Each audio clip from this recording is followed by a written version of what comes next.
You're listening to Billy and the Bird.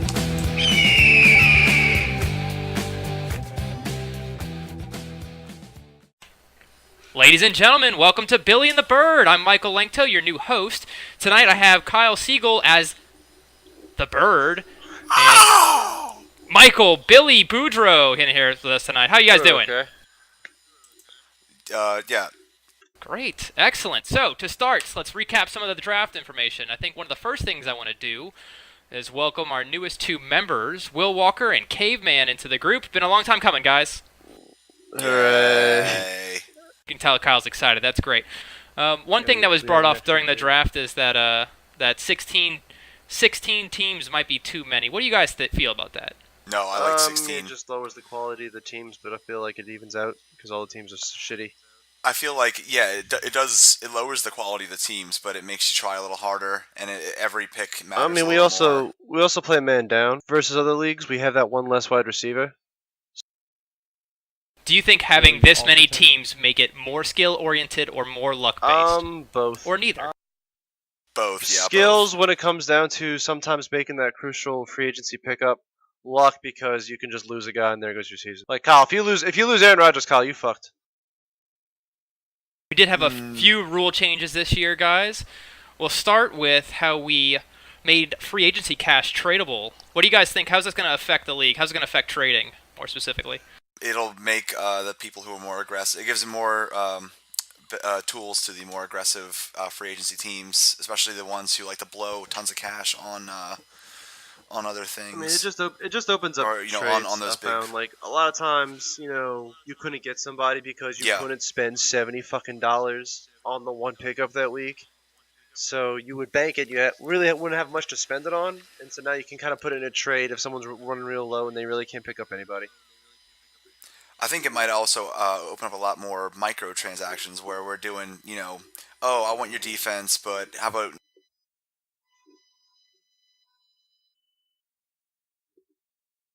throw you $10 and it's a win-win. So maybe a lot more low-quality trades going on. Yeah, I agree with you guys. This is definitely going to bolster the trade industry. There's going to be a lot more trading. People will find ways to make trades. I will say, even. I don't know think what this it is will do because we introduced silent bidding and money, and then instantly people start doing stupid shit. Like $100 for no reasons week one. So we put it in That's fine. trades. I don't know I what's don't going to see a happen. problem with but it might. You know what? But you can always fill out your team up. You can still have those $0 bids. That's why. Oh no, I'm just saying I have no idea what's going to happen. It's going to be hilarious. I'm going to wake up one morning and then just going to be a trade that's absolutely stupid. As always, I mean. Well, that's how we like our league, right? Yep. Stupid. Moving right on to the draft. A little game I want to play with you guys called The Good, the Bad, and the Ugly. We'll go through everyone's picks and determine something we think that's good about their draft, something we think that's bad, and something that's downright ugly. We're going to start off with none other than first pick, Michael Billy Boudreau. I'm here looking at his draft. He went Todd Gurley with his first pick, the swinging back around with Tyreek Hill and Alex Collins.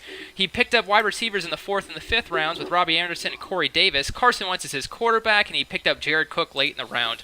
Kyle, what do you think something good about Billy's draft, if anything?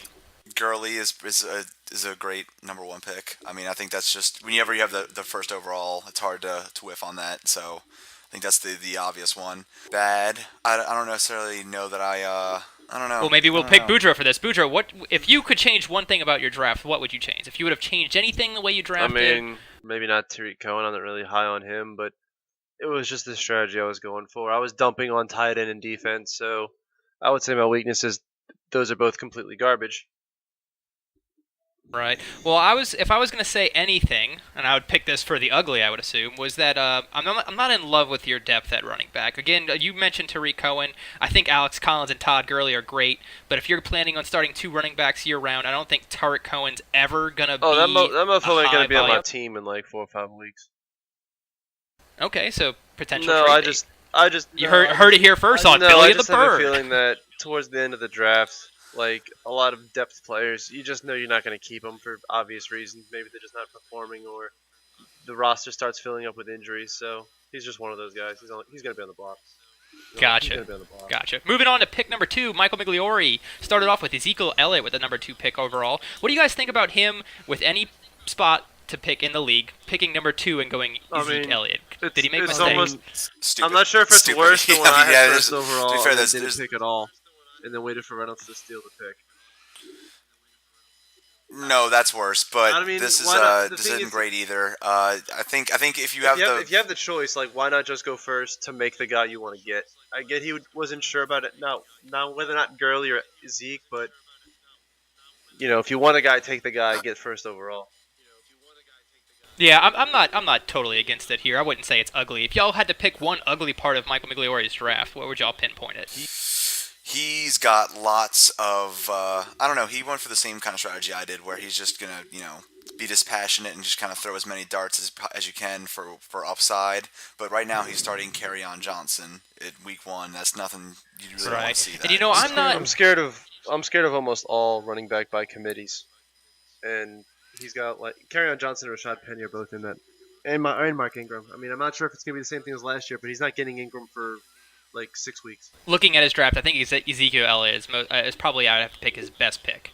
Not in love with anything afterwards, especially Cameron Newton in the 5th round, particularly because of Carolina's struggle to protect him. I think that's going to be more apparent this year, especially with all the injuries they've sustained on the offensive line. And then behind that, he didn't draft a backup quarterback, so you might be looking at him starting a Tannehill in week 5 after Cam Newton goes down with an injury. Call me the Oracle, or I could be an idiot. Moving on to Kyle's draft. Well, the thing about Cam, though, 1 second, is that he was the second highest points for quarterback last year, so if he's healthy, he's a beast. True, he does have high potential, high ceiling. We know that for a fact.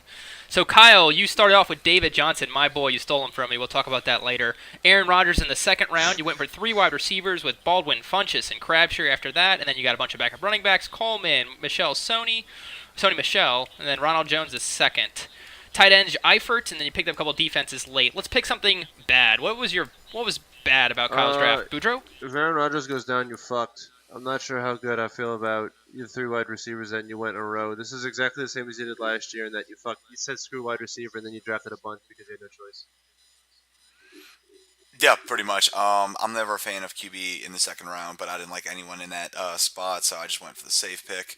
Yeah, same thing. I'm not in love with my receivers. I just kind of felt the value was there, but ultimately it's one of those things where when you look at my starting roster, it doesn't look Why particularly did you get beautiful. 2 defenses? What, like 2 just shitty 'cause. defenses? I mean, there was nothing there at the end. I just grabbed 2, and I figure I'll miss it. If I had to pick an ugly, I'd probably say picking the 2nd defense, purely because you could have picked a lottery ticket and then still gotten one of those guys in free agency, or definitely the Buccaneers defense probably would have slipped to you in free agency. I don't hate your wide receivers. I'd say that'd probably be the bad if I had to make a description, and the good is drafting the man David Johnson's going to have the number 1. I do want to add. 3 of your running backs are in committees. Yeah, that's kind of the point. He's looking. True. Kyle's looking to start David Johnson and 3 wide receivers. Which Not the only one. Michael Crabtree. I mean, I just don't trust the Baltimore receiver. But watch Lamar Jackson take over that starting role. Michael Crabtree be a top 10 wide receiver this year. It could happen. Moving on to Kelvin. Kelvin's up next with the 4th pick in the draft. Started off with Le'Veon Bell. Got 2 wide receivers in Thielen Robinson. Came back with Deion Lewis in the 4th. Deshaun Watson's his quarterback. Patriots defense. And the first one to select a kicker. Should we even decide what the ugly is here? Go ahead, Boudreaux, His take it running away. back hasn't reported to the team. Yeah, that's the obvious. That's obviously the reason that me and Miggs both decided to dodge Le'Veon. I think Boudreaux would have gone Gurley no matter what. But yeah, that's the thing that's making him fall, and the thing that's just a day-to-day question. You never know there's no idea what's going to happen there. I think he also went a little risky with Allen Robinson. Who knows? He could be good. But again, he's got a lot of risk set up in his lineup, and I wasn't a fan. If I had to pick my ugly, it's drafting a kicker down in the 6th or 7th round when I still think there's a lot of value on the board. He could have waited a couple rounds and gotten the same kicker. But overall, I mean, it's good to see him back drafting, if I had to say anything. He made some good picks in the beginning.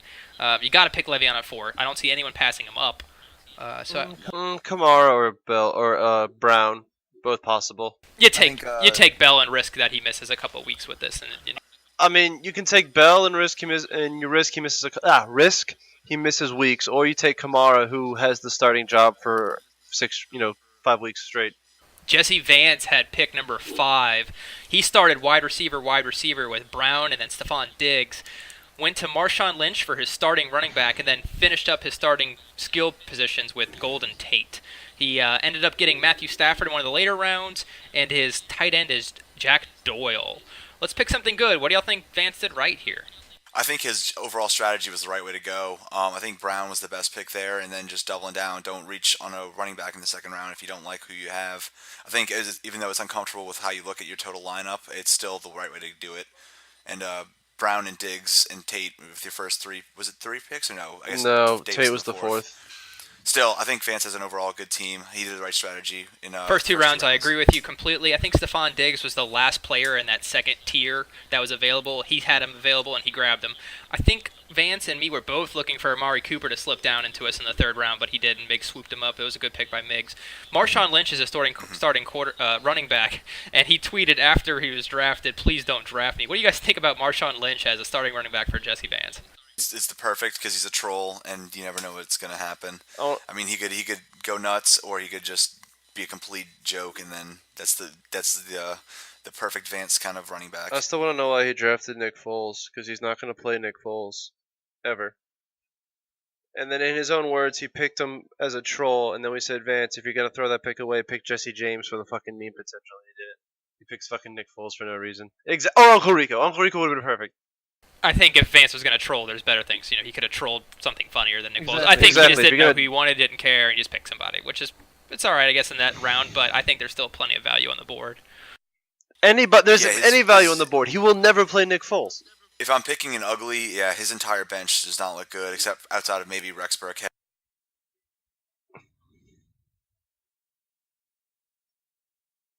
Work out for him on his bench. I mean, he went for the early kicker. That's why, and the early defense. Yeah, he did reach. I'm okay with the balance on his but, team, I mean, except for running it's not back. that, it's not that it's a reach. It's just that you go defense kicker early, bench suffers. So, before I go to the next person, can I get a small round of applause, please? Just get a little golf clap in there. Welcome back, Caveman, to the league. Much time ado there. Started off with Alvin Kamara at pick number 6. T.Y. Hilton in the second round. Kenyon Drake is his second running back. He got that in the third. Alshon Jeffrey, Marquise Goodwin, and Kenny Galladay are his other wide receivers. Phillip Rivers and Alex Smith will probably be splitting time at quarterback for him, and his tight end is Trey Burton. Give me something good about Caveman's draft. I mean, standard.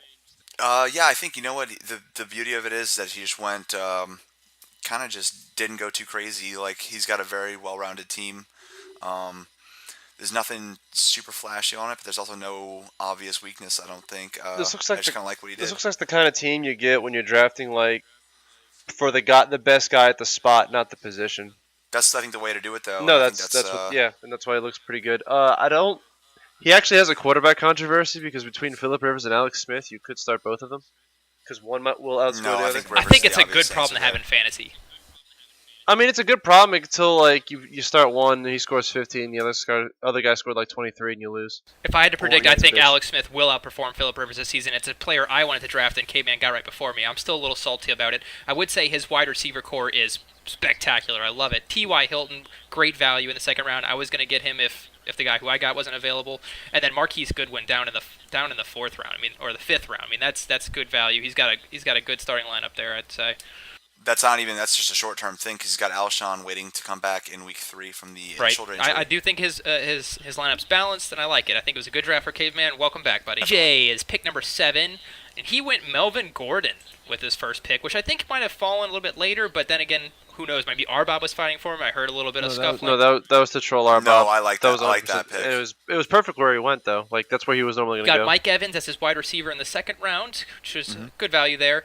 Running back Lamar Miller is his backup running back. Jimmy Graham and Kirk Cousins were drafted next. His other wide receiver, Will Fuller, back down in the 5th round, it looks like, and Jordy Nelson right behind him. Guys, let's say something ugly about VJ. Why don't we?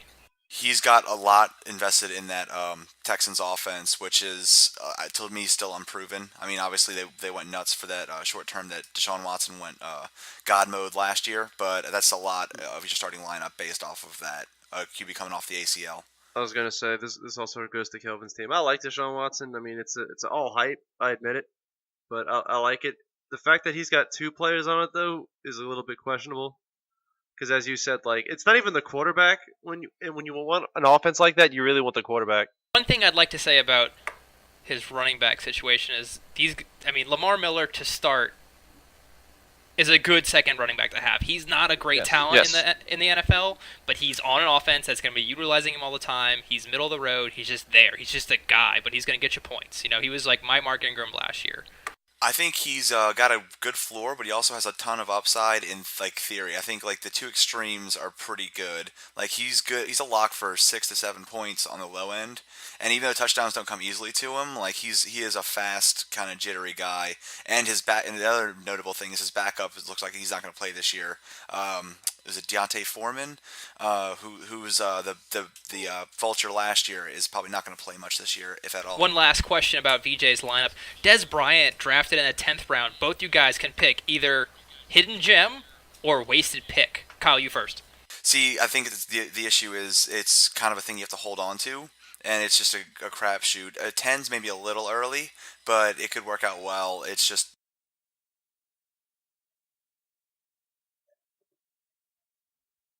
it could be a great pick. You picked the fence there, Kyle, but I need an answer. I'm gonna say bad, just because you have to hold on to him, and it's a wasted roster spot until God I like knows your when. answer, Billy. What do you think? Des Bryant might have value later on this year because somebody else goes down and then he instantly becomes the number 2 on a team. I just don't know how long until that happens. So you're picking hidden gem. I mean, it's a crapshoot, as Kyle said. It's a long shot, and I like those kind of odds. Not to mention, that's the second Brown I know that wanted to draft Des Bryant, even though he's not on a team. So I think it's just a Brown. I agree with Kyle on the fact that I think it's a wasted draft spot, just because you're going to be having him taking up a roster spot. And yes, something might happen with him, but there's going to be plenty of free agents where good things can happen to them. So you're going to have to end up dropping him anyway. I think I would go somewhere else with that draft pick. Moving on to Reed. Drafting started off with Leonard Fournette, went Devontae Adams in the second, Royce Freeman in the third, Emmanuel Sanders in the fourth for his starting lineup. He got quarterback Drew Brees and tight end Jordan Reed. Defense was next. He got the first defense off the board, the Jacksonville Jaguars. What do you guys think about Reed's draft? It's a little bit of a safe pick ultimately. I think he's pretty much locked in to not have. I mean, it's hard for me to see many of these, or at least his first few picks, really floundering. Breeze is pretty much a lock to be, at least usable every week. Fournette, same kind of thing. He's probably not going to go nuts too often, but he's also got a locked-in workload. Adams the same. He's the number 1 for Aaron Rodgers. That's a great spot to have. Sanders is a new quarterback, but besides that, he's a very talented receiver. I kind of like that. Jordan Reed, he's always injured, but yeah, overall, he's got a very solid, kind of consistent. Booger, what do you think? He's going to lose a lot of these dudes to injuries. Leonard Fournette has never played a full season, even at LSU. Jordan Reed is always hurt. Ben Watson is hurt currently. And his backup is Tyrod Taylor. Okay, I think that Reed's first 4 picks, I would just trade them for my first 4 picks. I love his first 4 picks. There is injury risk there. It would have been nice to see him draft some, additional wide receivers and running backs later on, as opposed to a backup tight end who's already hurt. And, a backup quarterback that, you might as well just not draft him because there's just as good stuff left in free agency. But otherwise, I like it. I like his draft. I do too.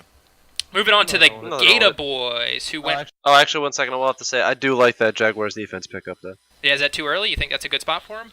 I mean, if you want him, take him, and he took him. He's willing to roll the dice. I like that kind of play. The way his team is built, I think if you're going to go for a very consistent kind of middle-of-the-line team, a strong defense is a big plus there because it kind of, it gives you the other extra, locked-in 5 to 10 points every week. It's just another matter of a consistent point earner for you. There's value in not having a stream of defense.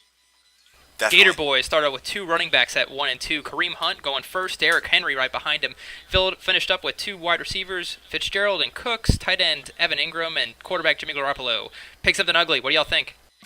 That Tennessee backfield scares me because they're both very good, and I think it's going to be one of those messy things where they're probably not going to both feast every week. It's hard. Boudreaux, pick something good. I actually like their first 4 picks a lot. I'm not big on the Evan Ingram, and I really like Jimmy Garoppolo. I think they took him early, but they just wanted the man on his team. I think they needed to. I agree. I think Jimmy Garoppolo's up for a big season. My favorite pick of them, and probably their best pick of the draft, Keenan Cole, down in the 7th round. Guys, look up some highlights on Keelan Cole. I wanted to draft him very badly 2 picks from then. He is an absolute beast, and now that Marquise Lee is out, it's going to be leaving more catches and more targets available for him. So overall, good draft by the Gator Boys. I agree with Boudreaux there. I mean, at the end of the day, it's still, the boat thrown to him. The boat ain't that good. I'm a D.D. Westbrook man myself, but I guess Yep. Our Bob is our champion. Can anyone say anything bad about his draft? Saquon Barkley, 1st round. Michael Thomas was his 2nd pick. Jay Ajayi, the 3rd, and then he went a backup running back in the 4th. I'll say something back. Alfred Morris does not start. Technically, because he's just joined the team, I think he's the one I'd rather own of him and Breda. He'll probably play like week 2 or 3. It's just week 1. You don't want to be playing the 3 wide receiver set with Josh Doc. Alfred Morris is playing Minnesota. If you're going to miss a game, that's the one to miss. If I'm going to say I think the Michael Thomas just kept falling to him. He got amazing value on Michael Thomas. First 3 picks are outstanding from our Bob. The 3 after that I hate. So it's a little mixed bag of nuts for me. Matt Ryan's poised for a good year. I believe that was a good pick. And George Kittle, my favorite thing about our Bob's draft. That guy's a beast. He's going to have an amazing season. Yeah, I mean, outside of Watkins and Kittle's a little bit questionable, but just because he's a sleeper kind of pick more than a proven commodity. Outside of that, he's got a great starting lineup. Moving on to the fantasy football champion of the 2018-2019 season, Michael Langto's draft. I started with DeAndre Hopkins in the 1st, I went to A.J. Green in the 2nd, got a 3rd wide receiver, Juju Smith-Schuster in the 3rd, sorry, Utaro. Chris Carson is my starting running back, Robert Woods is a backup receiver. I went a bunch of running backs after that, picked up a backup wide receiver. Patrick Mahomes is my only quarterback, and I got absolute shit for tight end. What do you guys think? I think you're starting Adrian Peterson in a 3 wide receiver set on Sunday. Yeah, I think overall your strategy was good. It's very your tight ends anti-Langto. are going to be you went for the science, which isn't your typical move. But anyway, outside of QB and tight end, you're looking pretty good. I mean, I think one of those 2 running backs will be usable any given week. I picked good depth, but I'm rolling the dice on this quarterback, and I'm rolling the dice that I find a tight end in free agency or trade. I don't think Charles Clay will ever be a tight end 1, but I think he's got a pretty decent floor where he's the only guy, and they're always going to be losing, so he'll give me something. He's not going to be great. But you got a great team to trade rape somebody in week 6, which is what I specialize in. So there you go. Oh, I know. It's. I mean, you're gonna be throwing these boys out in packages that no one's gonna be able to refuse. That's my thing, man. That's what I do. If I had to pick something that I regret, I really wanted to wait later rounds to pick up my quarterback, and I really wanted, as I said earlier, Alex Smith. I thought he was poised for a good year, or Jimmy Garoppolo. I wanted George Kittle as my tight end, and I waited on those guys because I didn't think anyone was going to be drafting them. I didn't think anyone was going to go with a backup quarterback, and here they go. They're coming off the board, and I'm still drafting backup running backs and wide receivers. So I kind of got caught up there, but I'm overall happy with the draft. We're going to have to see how it plays out. Utaro, How do you feel if Mahomes isn't worth the hype? I like him in the preseason. I've seen his footage, and I think he's got what it takes. He's going to be a gunslinger. He's going to make mistakes, but he's going to make them up. I feel that what you had mentioned before with the whole, you had waited and you kept waiting, and then all of a sudden people started taking their backups. That speaks to where the fundamental differences in people's strategies start to be problematic, where some people start filling up their bench sooner, some people will just pick their starting defense and such. It's hard to gamble unless you know who the people around you, what their strategy is going to be. I feel that's where the continuity is a big plus, because Soyes is more of a fill their roster up kind of person versus say Amir Miggs, who might just go for their 5th and 6th wide receiver before they even pick a starting. You live and you learn. I'll know better for next year. Utaro was the 12th pick of the draft. Started off with Julio Jones, followed up by Keenan Allen, 2 strong wide receivers. Tom Brady's his quarterback. He got Peyton Barber as his starting running back. I really like that pick. Tight end Greg Olsen, and then defense he got the New Orleans Saints. Boudreaux, talk to me about Peyton Barber. That pick was way too early. I feel like he could have waited.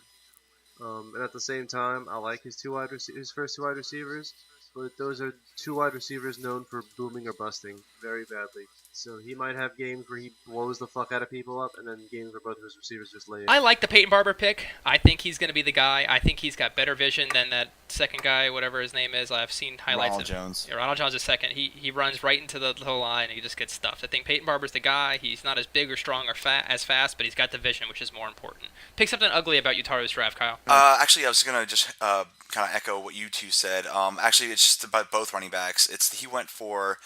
Right now, there's been a lot of argument on which of these players in these backfields is going to be, especially with the Green Bay one. It's Ty Montgomery and Aaron Jones. and he's kind of Jamal Williams is the more safe pick of the three. He's probably going to be the starter at the beginning of the year, or he will be the starter at the beginning of the year. But he ultimately has the least upside of the three, both fantasy and real life. He's just kind of the most plain Jane. So it's one of those things where Utah either hit on two safe kind of milquetoast starters, or they could both be out of jobs by week 6 or 7. Before we move on to Cecil's draft, we're going to take one short break to hear a word from our sponsors. We'll be right back.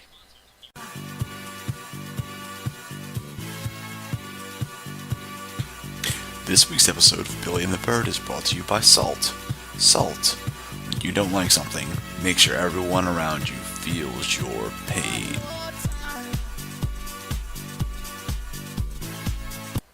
And welcome back. Next up, we have Cecil drafted Odell Beckham Jr. in the first round. Went on to LaShawn McCoy in the second. Got his tight end and Zach Ertz in the third. Picked up a couple wide receivers, and his quarterback is Andrew Luck. Pick something you'll like about Cecil's draft. I like that he drafted LSU wide receivers. I love LSU. Cecil always finds a way to have a swag team with some Chargers. One way or the other. He does all of his Chargers, that. doesn't he?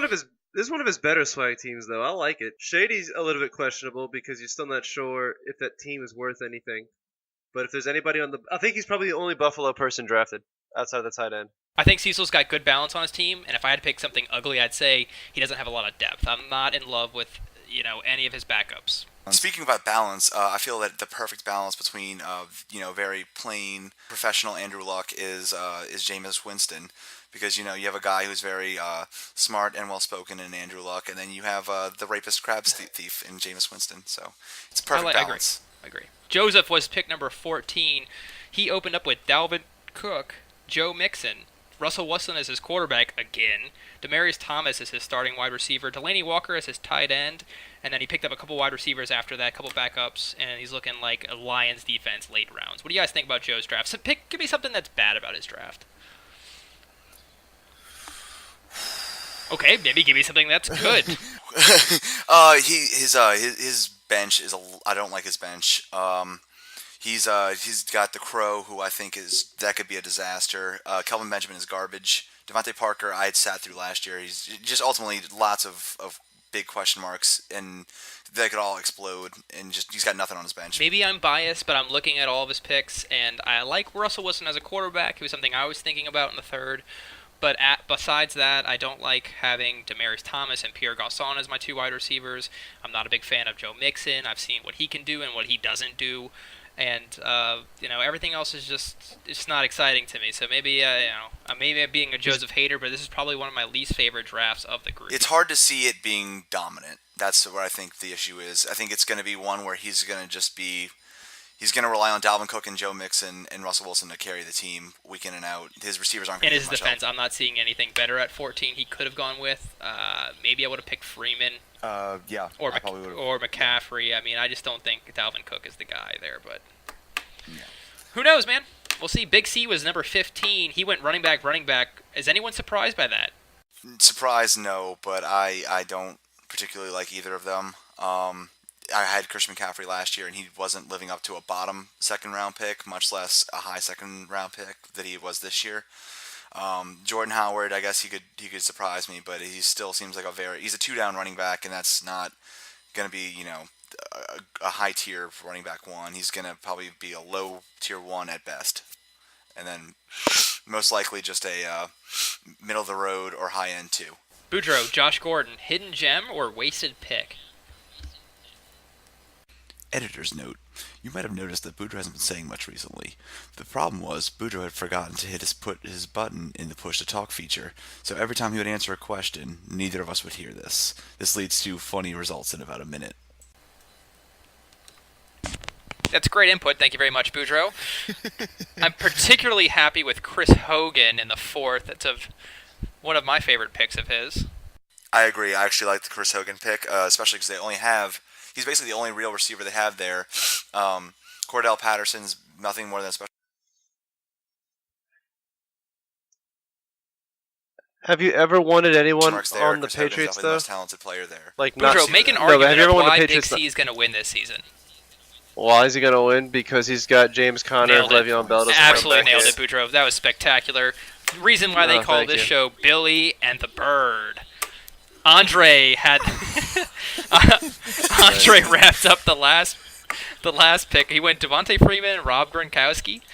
He got Marvin Jones as starting wide receiver. I like that back then in the third. Wrapped back around with Carlos Hyde as his second running back. Kenny Stills, a wide receiver. Ben Roethlisberger as quarterback.